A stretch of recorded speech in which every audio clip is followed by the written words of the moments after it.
नमस्कार मंडळी, मी आहे स्नेहल भाऊ आणि आज चालली आहे मी कोटेश्वर इथे दर्शन घेण्यासाठी आणि कोटेश्वर आमची इथे पूजा सुद्धा होती। फायनली आलो आहे आता आम्ही कोटेश्वरला।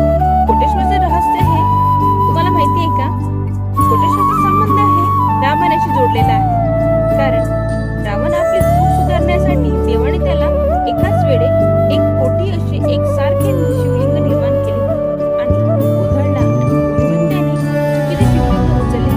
त्यामुळे मूळ शिवलिंग इथेच राहिले, म्हणूनच त्याला कोटेश्वर असे नाव पडले। कोटेश्वरला कोटी तीर्थस्थान म्हटले जाते, कारण कोटेश्वर मंदिराबाबत अशी सुंदर श्रद्धा आहे की तेथे कोटी तीर्थस्नान आणि पितरांचे पिंडदान केल्यास त्यांना मुक्ती मिळते।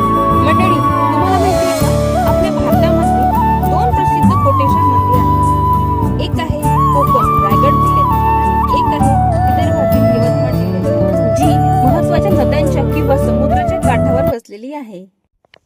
हे कोटेश्वर मंदिर वर्धा जिल्ह्यातील देवडी तालुक्यातील असलेले हे एक विदर्भातील काशी म्हणून ओळखले जाते। आणि हे आहे आमचे नमू महाराज। नमू महाराज निघालेले आहे आता ऊन खाण्यासाठी, पण फोटो काढायचे म्हटलं की याचं पोज आधीच रेडी राहते। चला तर मग जाऊया आता आपण उत्तर वाहिनी नदीकडे। तसं तर ही नदी पूर्व पश्चिम वाहते, पण या मंदिराजवळ येताच ही नदी उत्तर वाहिनी होती। असे मानले जाते की वरिष्ठ ऋषींनी इथे 1 कोटी आहुतींची यज्ञ केल्यामुळे नदींनी आपली दिशा बदलून टाकली।